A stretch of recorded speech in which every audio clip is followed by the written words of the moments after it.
Inaanyayahan ko ang liwanag at swerte sa aking buhay. Tanggalin ang lahat ng mga pabigat at mga hindi kailangan. I'm inviting peace of mind and creativity.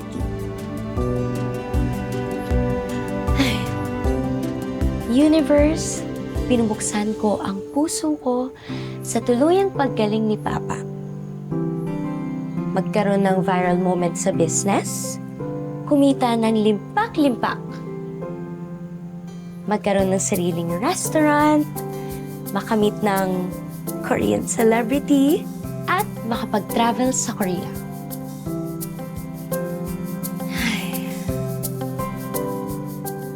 Ito yung unang araw ng manifestation routine ko.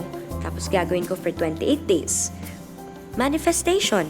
Mga hiling na binabato ko sa universe para i-attract yung mga gusto ko sa buhay.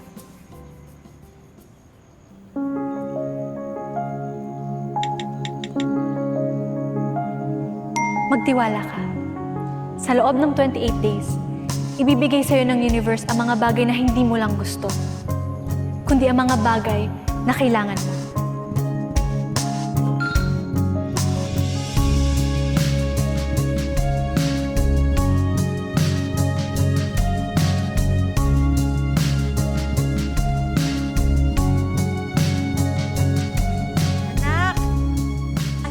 Ano ba yan? Amoy katul na naman dito sa bahay. Alam mo, tigil mo na yung manifesting na yan, ha? Ma naman, pinapalis niyo yung swerte.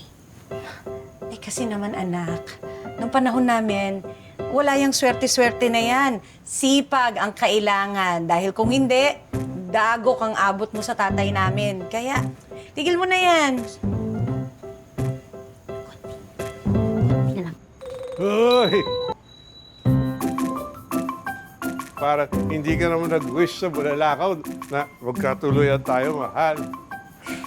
Oy, Jack, ikaw ha. Maniwala yung anak mo sa'yo na ako yung patay na patay sa'yo. Hindi ba, Ma?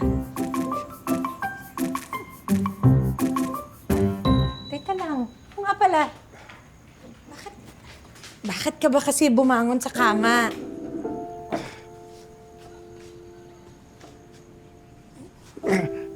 Hayaan mo na yung anak mo. Yan si Sweet. Mabait na bata yan. Ay, anak, nga pala. Yung mga gamot at saka yung therapy ng daddy mo, ililista ko na lang at ibibigay ko sa'yo, ha? Mayang panggastos natin sa recovery ni Papa, i-claim ko na din sa universe. So, ayun na naman yung claim niya, eh, no? Nako. O, edi, sige, manifest mo. Posible lahat ng bagay, basta paniniwalaan mo. Yan ang turo sa akin ni Papa.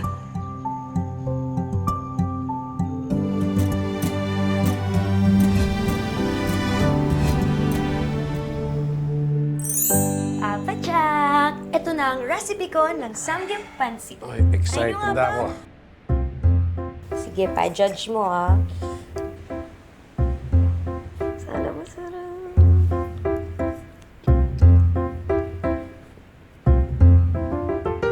Pa, ano? Patok to, Paubos anak. na. Siguradong tatawahan tong food stall natin kapag matikman nila yung pansit mo. Alam mo, dahil dito, kikita tayo ng limpak-limpak na salapi at makakapagpatayo tayo ng malaking restaurant. Mga 3 floors pa. 5 floors. 5 floors? Restaurant? Ay, nako, ikaw, Papa Jack, ha? Inuuto mo na naman yung anak mo. Kaya yan, asang-asa sa swerte. Ikaw talaga. Hindi mo nang pansinin yung mama ko. Ano yon? Ano? Ay, Wala. po. Ang sinasabi ko lang, lahat ng bagay ay posible. Basta paniniwalaan mo lang. Basta anak, huwag mong kakalimutan ang pag-aaral mo.